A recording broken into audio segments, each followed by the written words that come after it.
Háblanos un poco del Grial, que ahora tanto han estado haciendo como un congreso. ¿Del aquí, qué, perdón? Del Grial. El Grial. Que hay quien lo enfoca como una copa y hay quien lo siente como que está dentro de nuestro corazón. Sí, porque, a ver, digo con respeto lo que digo, ¿no? Es decir, Jesús vino a teatralizar el drama interno que todos deben de vivir, ¿no? Hoy se habla mucho del Cristo interno. Bueno, es decir, vino a convertirse en una obra concreta para la humanidad, aquello que en realidad pasa en nuestro interior, lo que debe pasar en nuestro interior. Entonces está muy llena de simbolismos, los hechos, las palabras pronunciadas, ¿no? Todo lo que intervino en esa, en esa parte de la historia o en ese tiempo de la historia, para que aquel que tenga ojos para ver vea, ¿no? Es decir, no todos, sino cualquiera pueden distinguir qué es lo que significa. Y muchas personas se quedan en sí con lo que han visto que la historia cuenta, porque en realidad no lo han visto. Entonces uno quiere creer por fe que lo que la historia cuenta es así.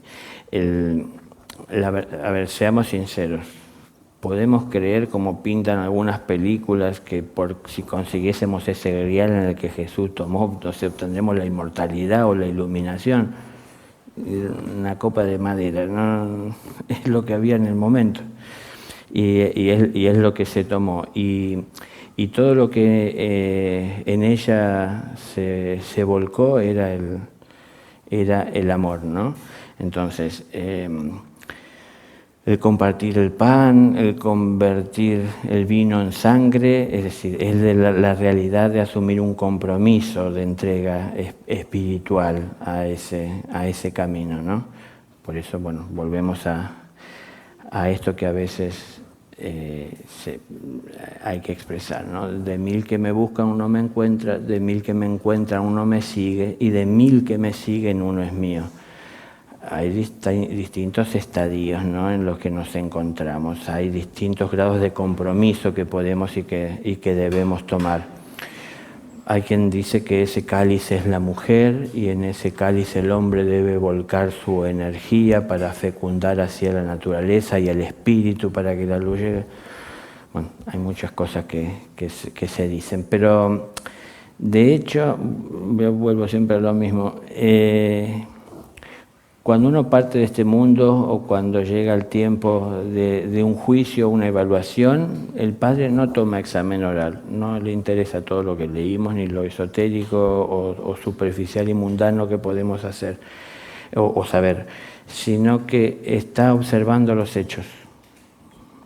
Entonces, cuando uno mira atemporalmente desde el presente, siendo que el presente es eterno, para un maestro, por ejemplo, cuando observa a alguien, está ante él la presencia del presente, pero también está todo su tiempo vivido y el camino hacia donde se dirige.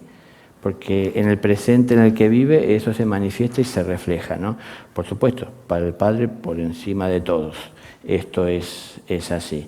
Entonces, no deberíamos preocuparnos tanto por esto, porque de hecho lo que yo pueda decir, yo puedo dar mi versión, pero será una más entre tantas que se estén dando. Y de hecho, aunque la mía pueda llegar a ser más acertada que las de otros, o aunque alguien pueda tener mayor acierto por mayor experiencia o conciencia, para nosotros será una información porque no es algo que alcanzamos a conciencia, sino es algo a lo que pudimos acceder gracias a que nos brindaron ese conocimiento. Entonces, tal vez vamos a condicionarnos a prestar una atención diferente sobre el hecho, porque lo tomamos de una manera muy particular y sensible, y entonces comenzamos a cambiar a veces hasta nuestra conducta, nuestra visión, influenciados por esto que entendimos. Lo que hay que cambiar es lo que está mal en nosotros. Y en la medida que vamos cambiando lo que está mal, es decir, haciendo en el lugar de hacer las cosas mal, dedicarle tiempo y energía y vida a hacer las cosas bien, empezamos a ir mejorando y empieza a llegar la claridad de mucha de esta simbología, ¿no? Pero bueno, tratemos de ver lo que es la realidad de este mundo, que es el vino, a convertirlo en sangre, ¿no? En sacrificio, en entrega, en saber aún con amor tratar el dolor que nos trae el pasar por esta vida, ¿no? El dolor de ir reconociendo lo que somos y que no somos lo que soñamos, somos lo que somos. Entonces esto va trayendo ese dolor, el dolor de ir entendiendo, y muchos tendrán que pasar por eso, que muchas cosas que piensan y que tienen fe que son, no son como piensan y como sueñan y como tienen fe que son, sino que son creencias que resulta cómoda, fácil o están más al alcance de uno para tomar. Fue un hecho que él vivió con quienes estaban cerca, con quienes se comprometieron a seguir su paso, ¿no? Es decir, observen que eso no es, eso que pasó hace 2000 años, no es muy diferente al día de hoy. Tratemos de visualizar la imagen. Jesús le hablaba a 3000 en la montaña, pero cuando él se retiraba, solo 12 marchaban con él, siempre los mismos. Los demás seguían con sus cosas. No tenían ese grado de entrega o no se hacían uno con él, ¿no? Entonces, esta situación de la que estamos hablando, también como tantas en su vida, están llenas de simbologías, la vivió con aquellos que estaban siendo uno con él. Entonces, si la humanidad puede tener acceso a ese conocimiento, a esa información, lo tendrá de manera limitada y no le resultará del todo claro el significado, ¿no? El fraccionar el pan y el compartir en partes iguales para todo, hecho con amor. Bueno, todo tiene su simbolismo que debemos de entender nosotros en nuestra vida, cómo estamos compartiendo nuestra vida con los demás, desde lo que tenemos, como hizo el maestro en ese momento. Todo lo que había era un pan, no había uno para cada uno, era un pan. Y era lo que el maestro comparte, eso es parte del simbolismo también. A veces nos parece que el maestro podría hacer más, que había más para compartir, no hubiese costado conseguir más verdaderamente, pero es lo que él comparte, y lo que él comparte es lo más importante, porque siempre el maestro es la forma más cercana de expresión de Dios para nosotros, ¿no? Entonces, cuando hay un grado de compromiso tal dispuesto uno a enfrentar lo que se presente con osadía y a tener que reconocer, por más dolor que traiga a nuestra vida, lo que somos y lo que está desordenado y mal, lo que nos espera, sin querer cambiar para bien personal, sino tratando de hacer en todo momento todo lo que esté a nuestro alcance para mejorar la vida de todos.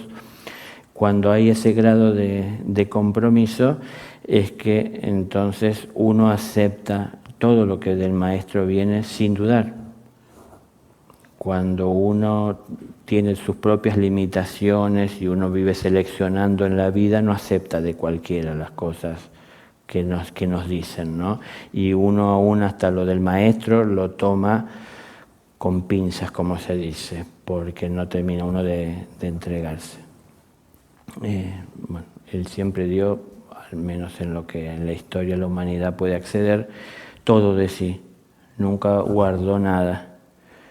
Entonces, una cosa es lo que el maestro, comprometido con la enseñanza y en conciencia de cuál es su tarea, hizo, y otra cosa es lo que tenemos que hacer cada uno de nosotros. No es lo que hizo el maestro, es saber llevar eso a nuestra vida y amoldarlo a nuestra realidad. Entonces, un maestro de maestros le da enseñanza a maestros, y aunque nos consideremos o sepamos ser maestros, sabe más que nosotros. Entonces, tenemos que saber entender que si no somos maestros, habrá mucho que estará limitado para nosotros en el entendimiento. Pero jamás algo que no podamos entender nos va a limitar en la evolución. Porque siempre habrá muchas cosas que no entenderemos, siempre habrá muchas cosas que estaremos ignorando, siempre estaremos sintiendo o sabiendo que hay más para conocer, pero también siempre estaremos sabiendo o teniendo a nuestro alcance tantas cosas que hay para hacer ya reconocidas, ¿no? Como cambio. Entonces, de todo esto, ¿con qué tiene sentido trabajar si no es con aquello que conozco y que sé? Y lógicamente en la escuela de la vida, cuando pongo en práctica lo que conozco y sé y lo vuelvo en mi conciencia por la experiencia, ese paso que di en la vida adelante me lleva a vivir otra realidad, otra situación en donde aparecen otros interrogantes y en donde está a mi disposición otras respuestas, ¿no es cierto? Todo siempre partiendo de la misma esencia, pero cada vez todo se ve con más claridad, porque nos vamos acercando más a la fuente, al origen. Esto desde la conciencia uno lo puede ver así. Visto desde fuera, cuando observamos a otro, tal vez nos parece que esa persona está nadando en contra de la corriente, porque está haciendo diferente a lo que hacen todos los demás, que es aceptar las cosas como se presentan sin cuestionarlas, o tener a lo mejor su propio pensamiento, pero por comodidad y por querer seguir insertado en la sociedad y en el grupo o en todos los grupos a los que pertenece, calla, no dice, no se opone y sigue dejándose llevar. Entonces, bueno, si sabemos que hay una fuente y de esa fuente vierte la vida naturalmente busca el sendero más cómodo y adecuado para ir transitando. Y esto naturalmente, sin la presencia de la conciencia de los hijos de Dios, es cuesta abajo. Porque entonces de donde el agua brota va buscando cómo transitar y seguir avanzando, ¿no? Ahora, cuando nos damos cuenta de que debemos de retornar a la fuente, no es dejarse llevar, sino que es buscar de hacer el esfuerzo que hay que hacer para retornar a ella. Y al hacer esto, tal vez entonces nos vamos a tener que esforzar para nadar en contra de la corriente. Sí, todos aquellos que se dejan llevar por la vida, entendiendo que hay que aceptar las cosas como fluyen, hoy es una palabra muy usada y cómoda, y no cuestionar nada, porque todo eso es natural. Bueno, así como hay ego en nosotros, así como hay defecto, es que eso mismo puede hacer que fluyan esas cosas. Entonces, distingo yo qué es lo que fluye, no tan solo porque fluye naturalmente está bien. Entonces, si lo que fluye de un caño roto, no es puro, está contaminado, es sucio. Entonces, no es cuestión de dejarlo nada más, hay que arreglar eso. Y no es taparlo, sino que tratar de conseguir que eso no esté más en nuestro interior. En la medida que vamos quitando voluntariamente todas estas impurezas en nuestro interior, lo que va a fluir con el tiempo naturalmente es la pureza por la que hemos estado trabajando, la que hemos invocado, traído a nuestra vida, ¿no? Está en relación con las situaciones que buscamos de modificar en nuestra vida, que buscamos de contactar en nuestra vida para compartir y que se multiplique. Tiene que ver con la pregunta anterior. Todo esto estamos trabajando para purificar, si se quiere también, este cáliz que somos, que habrá de contener el verbo de revelación, es decir, la palabra del Padre, ¿no? Tenemos que ir limpiándolo para que aquello que es vino que nos puede embriagar en este mundo y nublar la vista ante la realidad de las cosas, se convierta verdaderamente en lo que debe ser, la sangre, la vida ¿no? de ese amor de nuestro espíritu. Esa transmutación, ¿quién la hizo? El Cristo, es decir, el amor de Dios. Siempre yo vuelvo a lo mismo, es incorporar el amor a nuestra vida de la forma más pura posible para nosotros, para que esto nos ayude en ese proceso. Si estamos tratando de tomar esto en determinados momentos, de acuerdo al ánimo que sentimos, entregándonos en parte y en parte también seguir atados a las cosas del mundo, se nos va a hacer muy difícil y largo y cansador y a veces hasta desesperanzador, porque no parecerá que obtengamos resultados, ¿no? Pero tampoco es que tenemos el compromiso para obtenerlos. Aplicamos fuerza de voluntad en parte o limitada para alcanzar lo que es la enseñanza que tenemos que incorporarla a nuestra vida. No es aprenderla de memoria, ¿no? Es decir, es que así como es en la tierra, es en los cielos. Si yo utilizo tan solo mi memoria para sacar buenas notas, las puedo llegar a obtener, porque en el mundo puedo burlar al que me toma el examen. Y entonces de esa manera sacarme buena nota y obtener título. Pero al Padre no lo puedo engañar, a la vida no la puedo engañar. El hecho está en que tan solo lo aprendí de memoria y nunca aprendí a resolver, a volverlo práctico en los hechos. Cuando me encuentre con las situaciones en la vida, no sabré cómo aplicar, de qué manera esto que aprendí en algún momento. Si yo no presto atención a lo que conquisté, no lo nutro, no lo alimento, no lo sostengo. Entonces, si yo lo desatiendo, porque mi atención está puesta en otras cosas, van pasando las situaciones por mi vida en la que podía aplicar para de alguna manera volver útil todo aquel conocimiento, aplicarlo en hechos para ayudar a resolver. Cada cosa que podamos resolver en la vida, cada problema que se presente, propio o ajeno, que podamos ayudar a resolver, será un problema menos que aqueje a la humanidad, no tan solo a un individuo, a todos.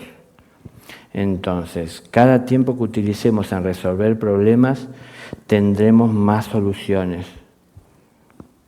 Cuanto más soluciones tengamos en nuestra vida y menos problemas, más sentido tendrá nuestra vida de ser transitada con amor. No nos imaginamos una persona que vaya con amor por la vida llevando problemas, llevando soluciones. Pero si no resolvemos, ¿qué soluciones vamos a llevar? Entonces, no es recomendable que vean a alguien que les puede servir, sino ser personas que verdaderamente seamos útiles. Y bueno, va desde lo pequeño, en las pequeñas cosas que parecen no tener importancia, que bueno, siempre marco. Mucha gente quiere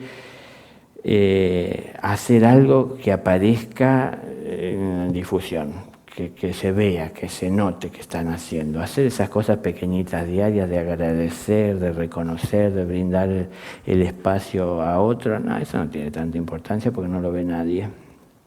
Quiero que me vean determinadas personas o que me vean muchas personas haciendo, no va por esto, es lo que hagamos cada uno, es lo que nos va a cambiar la conciencia y lo que hagamos cada uno va a ayudar a cambiar la conciencia de todos, porque aunque por el ego estamos tan separados, en esencia somos uno. Entonces, lo que estemos haciendo desde nuestra esencia, aún por el bien de nuestra esencia, beneficia la esencia de todos.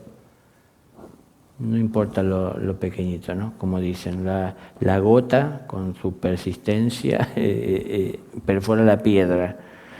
Entonces, de a poquito todo lo que vamos haciendo va teniendo valor. No hacemos para figurar, no hacemos para destacarnos, no hacemos para ser más que nadie. Nunca podremos ser más que nadie, porque esto no es una competencia.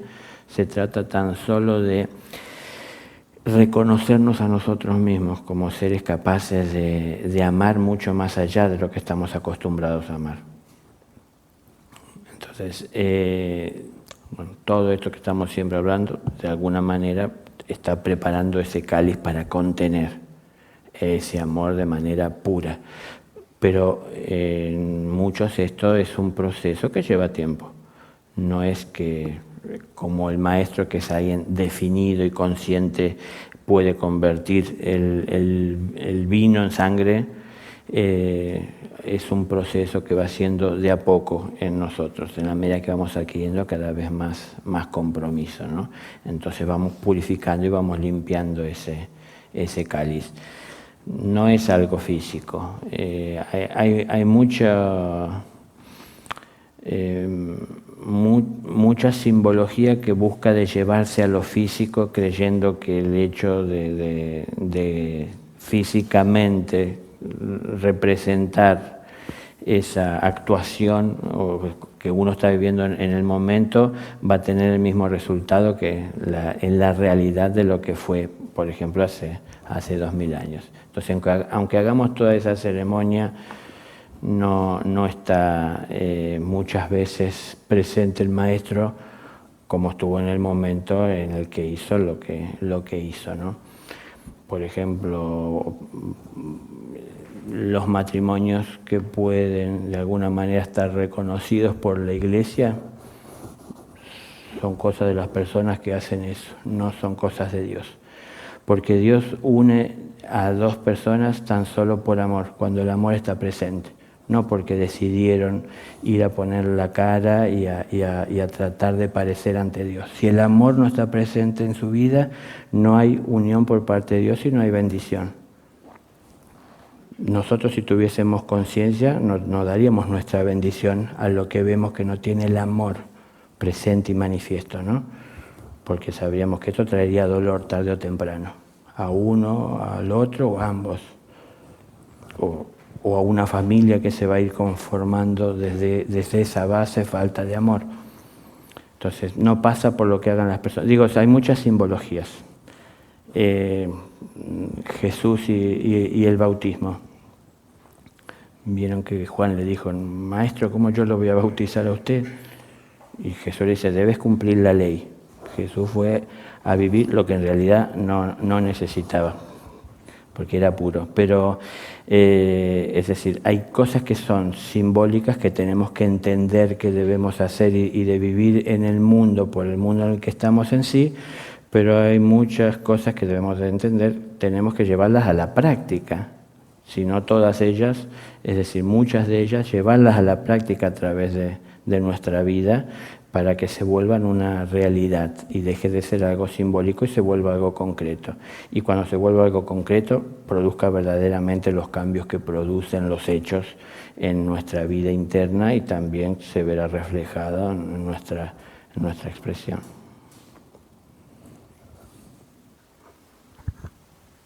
Buenas tardes. Un poco al hilo de todo esto que has estado diciendo, quería preguntarte o que nos hablases un poco de la resurrección. Tú has utilizado en otras charlas, utilizas más el término reencarnación. Sin embargo, yo como cristiano y de Occidente, la reencarnación de alguna manera es estridente. Entonces, un poco podrías explicar, aunque bueno, personalmente voy entendiendo que son simbologías y que hablar de una y de otra se nos escapa. Sin embargo, en el cristianismo nos insisten en que el centro, la clave sería la resurrección, pero después nos dejan, ahí no se dice una palabra. Es que no es lo mismo. No hablo de reencarnación en lugar de resurrección. Son dos cosas distintas. La resurrección a cualquier espíritu llega tal vez luego de cuántas reencarnaciones. Porque, la resurrección llega cuando ha muerto en la cruz, es decir, la cruz es el defecto. Cuando hemos muerto en el defecto, cuando hemos muerto en el defecto, toda el agregado egoico de nuestra personalidad. Hemos venido caminando un camino de dolor, de sufrimiento, de arrastrar esa cruz para al final morir en ella. Es decir, la cruz son los errores pasados y la cruz es muy pesada para todo aquel que no reconoce los errores que ha cometido. y la cruz se hace más pesada todavía para aquel que reniega de tener que cargarla, como le pasa a muchos cristianos. No la quieren cargar y se la cargan a Jesús, ¿no? Entonces, claro, ¿por qué el amor carga de los errores pasados? Porque uno no los asume. Cuando uno los asume con amor, le quita ese peso al Señor. Entonces, cuando uno está haciendo esto y carga con amor esa cruz y se dirige a lo largo del camino, asumiendo todo esto, va aprendiendo de lo que ha pasado y se hace cargo y responsable de lo que ha generado, de lo que es. Está aprendiendo de sus errores y está tomando compromiso ante el Señor para dejar de cometerlos en adelante, para al final morir en ellos. Es decir, cuando uno muere en el defecto, la resurrección renace en la virtud.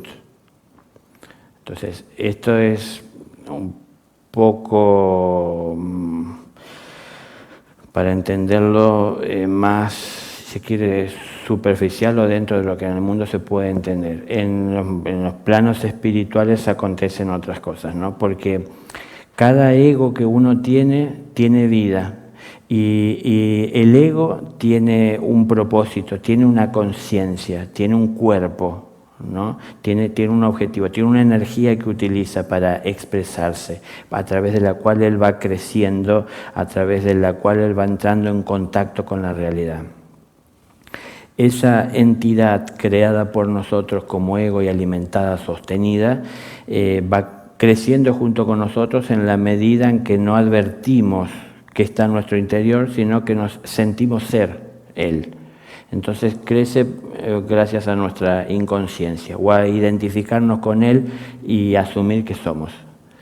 Entonces, me dio ira y en realidad no soy esa ira, o me tomó la ira como que fuera algo que es parte de mí y no algo que está agregado a mí.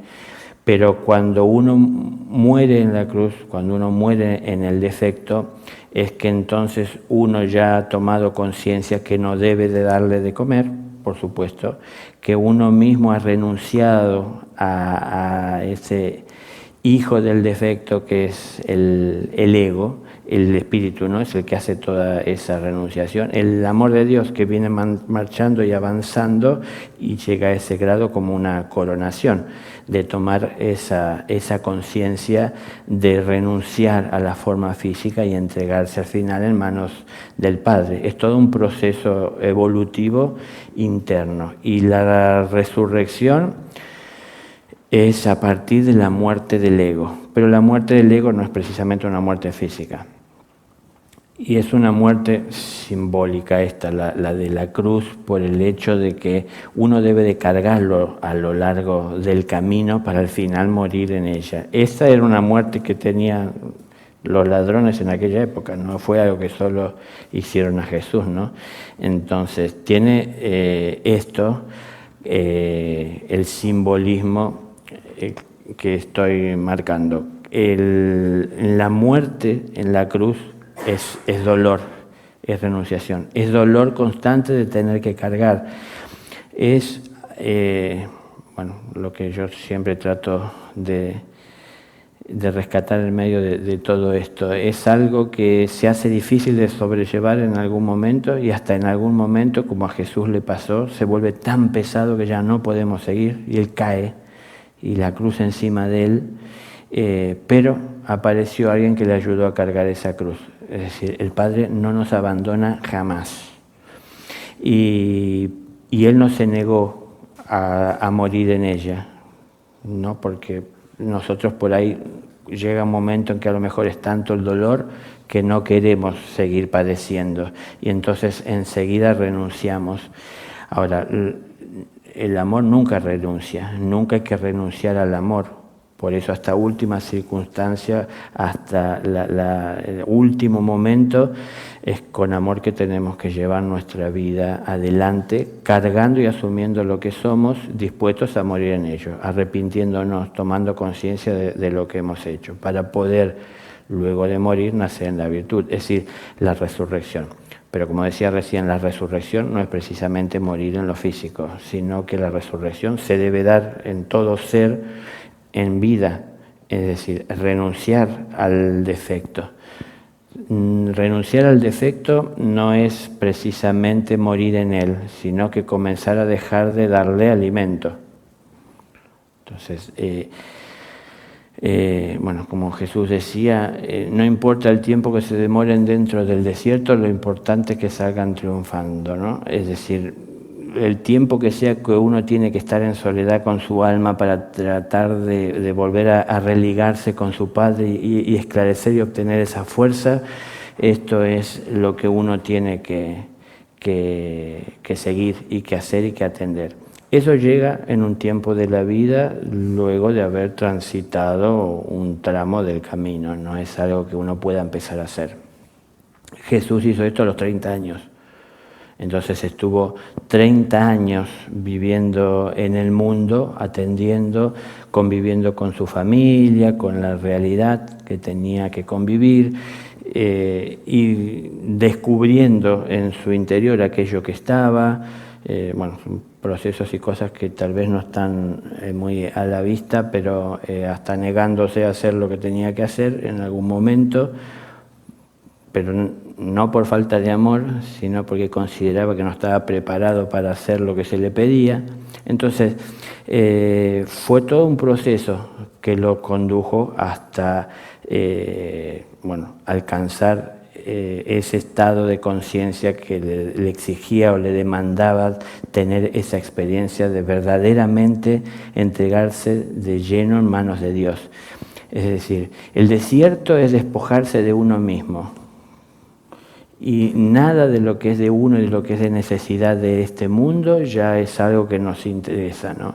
Entonces, vivir esa realidad todo el tiempo que sea necesario para hacer caer al tentador cada vez que se acerca a tentarnos, de todo lo que en espíritu podríamos alcanzar, ¿no? Que a él se le presentaba en parte como está escrito, ¿no? Tentándolo con lo que podía hacer como hijo de Dios, y de esa manera tentar al Padre para probar y comprobar a los demás lo que era. Pero él no vino a probarle a los demás lo que era, vino a mostrarle a los demás lo que debían ser. Entonces, cuando él se pudo sostener en esto, es que salió triunfante y el tentador desapareció. Pero claro, hizo toda esa renunciación previa. Y luego en el mundo, en lo físico, comenzó a buscar sus discípulos, a transitar por la vida llevando todas sus enseñanzas, es decir, siguió en el mundo habiendo renunciado a la opción que como ser humano podía tener en el mundo de manejar las situaciones, entregando y poniéndose en manos del Padre, y empezó a transitar con esa conciencia por el mundo. Como digo, no hace falta morir. Empezó a expresar y manifestar ese amor. Después hay una realidad en la cual este mundo no está preparado para convivir y compartir con ese amor. No todo el mundo. Es decir, yo siempre cito lo mismo. La mayor parte de las personas les puede encantar ver la película, pero compartir el tiempo con un maestro no es fácil, porque es decir, siempre lo importante es lo que está pendiente. No se pierde tiempo en ver lo que se hizo, es decir, tan solo extraer la enseñanza que esto ha dejado para poder mejorar el diario vivir, el accionar, la obra próxima. Entonces, en la medida que vamos haciendo esto, como individuos empezamos a tener la necesidad de apartarnos de todo aquello que nos lleva a perder tiempo, la gente empieza a apartarse de nosotros porque los ponemos incómodos. Una persona que fumaba o bebía con otros bebedores, fumadores, cuando deja de hacerlo pone incómodo a todos los demás porque está poniendo en evidencia a todos los demás de lo que no pueden hacer. Entonces, bueno, van en contra de aquel que lo ha hecho. Y parece que el que está mal es el que dejó de hacerlo o el que buscó la salud. Una persona que trae luz en su vida, aún en silencio, a los demás, o cuando abre la boca, expone a los demás en la oscuridad que no quieren asumir. Cuando uno dice las palabras y habla las palabras de verdad, esto hace que en el interior el ego reaccione. Entonces, bueno, lógico, cuando disfruto de estar en la oscuridad y alguien enciende la luz, reacciono contra el que enciende la luz, porque me enceguece. Es decir, me lleva a ver lo que no quiero ver. Y me lleva a salir del sueño en el que vivo, de la ilusión que he generado, ¿no?, de mi realidad. La resurrección es a partir de la muerte en el defecto, en la cruz. La cruz es el defecto.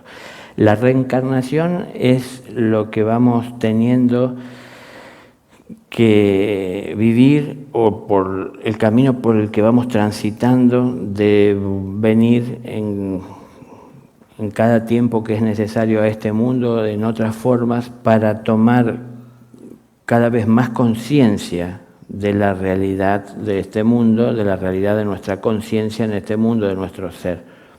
Entonces, es una escuela, la vida, de la cual no se sale en una vida con el título de haberse recibido, ¿no?, sino que tenemos que venir cada vez que es necesario. El tiempo de descanso de fuera de este mundo, cuando una persona parte, y acá se le conoce como muerte, depende de la evolución del ser. Cuanto más evolucionado el ser, menos tiempo se toma para venir a este mundo. Cuanto menos evolucionado, más tiempo necesita para descansar, porque este mundo al espíritu lo agota, ¿no?, lo agobia. Es una presión muy, muy grande, difícil de sobrellevar. Para el espíritu, nosotros cuando venimos al mundo parece que disfrutamos y estamos bien, pero para el espíritu realmente es un gran peso. Algunas personas han hecho la experiencia, aunque sea en un sueño o desde una realidad, una meditación, de salir un segundo del cuerpo, y es un alivio, segundos, pero ahí se siente lo que es el alivio para el espíritu. En ese tiempo de descanso, entre una encarnación y otra, el espíritu va tomando conciencia en parte, de la vida que ha tenido y de lo que es el objetivo del Creador a través suyo, ¿no es cierto?, su objetivo de vida. Entonces él toma contacto con esa realidad, y es todo el objetivo que el espíritu tiene, que Dios tiene a través del espíritu de sus hijos, ¿no? Entonces todo lo que ve ahí es paradisíaco, por eso se le llama paraíso. Es en donde él representa todo aquello que tiene como objetivo en la vida como espíritu. Entonces recrea una familia, un trabajo, una sociedad, todo es en amor y es en armonía, se reencuentra con todos aquellos que han sido sus apegos de familia, entonces todo es paradisíaco. Vuelvo a lo mismo, por eso se le dice paraíso. Pero en definitiva es que él está revitalizando la conciencia de su espíritu, clarificándola, sacando todo aquello que hace o pone distancia en ese contacto con esa esencia, para poder que cuando vuelve a este mundo a encarnar, una criatura que nace, pueda poner de manifiesto aquello que trae ya con más claridad.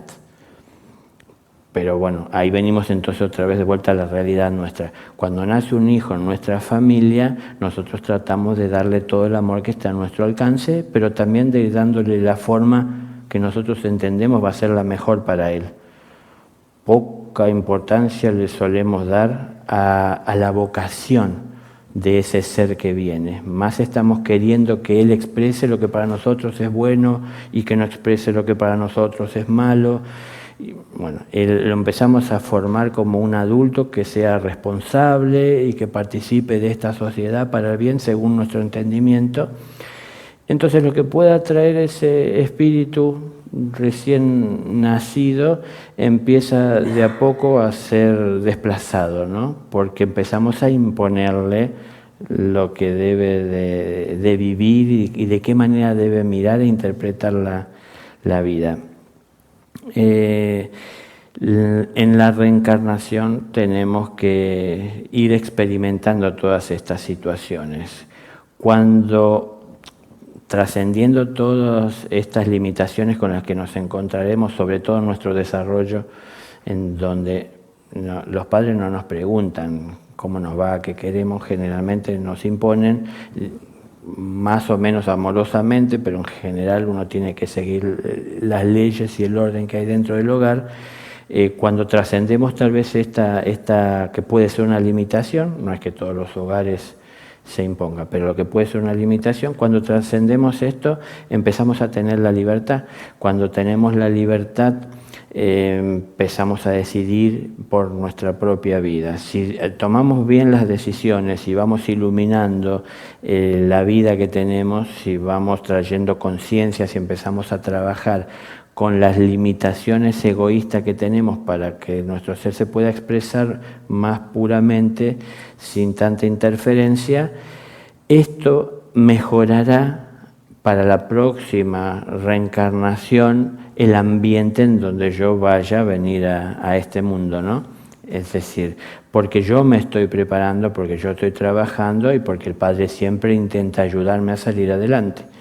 Y a mejorar las condiciones y a procurar que las condiciones que me rodean o que se den alrededor mío y en mi propia vida sean afines para que me resulte mejor salir adelante. El que sean afines no quiere decir que se manifiesten de la misma manera en uno. Una persona que tiene que trabajar a lo mejor su soberbia lo puede hacer desde encarnar en un ambiente de extrema pobreza como de extrema riqueza. En cualquiera de los lugares se puede vivir o llegar a tener soberbia. Depende, de muchas condiciones que se dan y que se ven en cada espíritu que esto se realiza. En el mundo, un hombre y una mujer se encuentran para traer una vida generando un cuerpo. Ni el hombre ni la mujer pueden dar vida. Es el Padre el dador de vida. Entonces es un hijo del Padre que viene a dar vida a esa forma que el hombre y la mujer han generado. Entonces el amor que llega en esa forma está en relación también con el amor de la pareja, con la situación que viven, con lo que llevan adelante, que deberá de servir para ayudar a crecer internamente, también espiritualmente, a ese ser. Es que estamos tratando de tomar conciencia de nuestra divinidad. El Creador, si se quiere, es mucho más complejo que lo que nosotros queremos creer, ¿no? De que es alguien sentado en un trono mirando hacia la tierra, aburrido ya de tanto ver la misma película.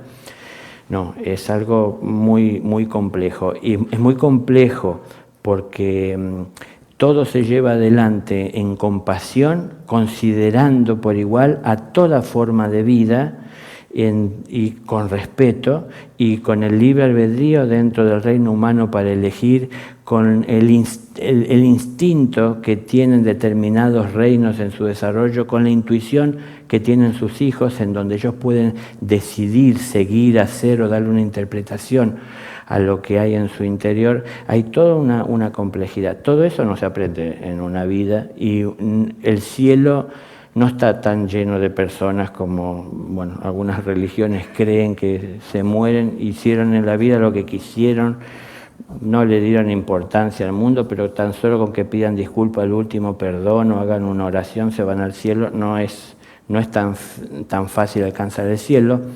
Si las personas, así como se van de este mundo, estarían en el cielo estaría como está el mundo. Entonces, si el Padre nos quitara de encima lo que nosotros no quisimos dejar de lado, ¿qué aprenderíamos? Si la vida nos acerca a la realidad de tener que encarar problemas que se presentan, que demandan de que nosotros nos preocupemos o nos ocupemos de resolver, para aprender de ello y para a su vez también resolver aquello que afecta, ¿no?, a nuestra vida, a los demás. Si el Padre yéndonos al cielo, nos da la respuesta o llena tal vez la prueba por nosotros, ¿qué aprenderíamos? Entonces estaríamos desde los cielos mirando hacia la tierra sin entender qué pasa o por qué. No pasa esto así. Por eso es la reencarnación. Es el mismo espíritu que viene al mundo a vivir siempre toda experiencia a conciencia en lo posible para crecer. Esto nos lleva por ese camino de evolución. Que no lo haya, como sé que muchos dicen, ¿no?, hablado, bueno, sobre todo para el cristianismo, Jesús, que es lo que toman en cuenta. Si Jesús, todo lo que no habló Jesús no es cierto. Entonces, bueno, es que en realidad hay tantas cosas en las que se cree que no son ciertas para la mayoría, porque como no los pueden ver en directo, tener un contacto consciente, necesitan representaciones. Entonces llenan de estatuillas para tener a que adorar o algo a que ver, porque físicamente es lo que necesitan y no lo sienten en su corazón como real, ¿no? Entonces, Jesús habló de muchas cosas y como todo maestro hay muchas cosas que no habló, con todos, como digo, es un maestro de maestros. A los discípulos les enseñaba algo, a los maestros les enseñaba algo, a las personas les enseñaba algo, como también está escrito, a las personas les hablaba en parábolas para que puedan entender, a los discípulos se los decía directamente. ¿Por qué? Porque estaban en otro estado de conciencia. Entonces, bueno, hay que abrirse un poco también a eso, seguro, porque a menos que la soberbia nuestra sea más grande que nosotros mismos, nos podemos creer que sabemos todo. Sabemos muchas cosas, pero también seguro que hay muchas que ignoramos. Ya tan solo cuando miramos hacia el cielo no conocemos ni sus límites, ni su alcance, ni la vida, ni el porqué, ni el origen, ni el final, ni el destino, ni el presente, ni lo que pasa en nuestro interior. Entonces, bueno, de ahí que podamos entender o creer que lo que dijo es que a rajatabla uno tiene que tomar y no creer en ninguna otra cosa que no haya dicho. Jesús estuvo 33 años, no habló solamente esas pocas páginas que aparecen, habló muchas más cosas. ¿Por qué están esas cosas al alcance de todos? Bueno, muchos lo saben, que hubo concilios en los cuales se acordó qué poner y qué no.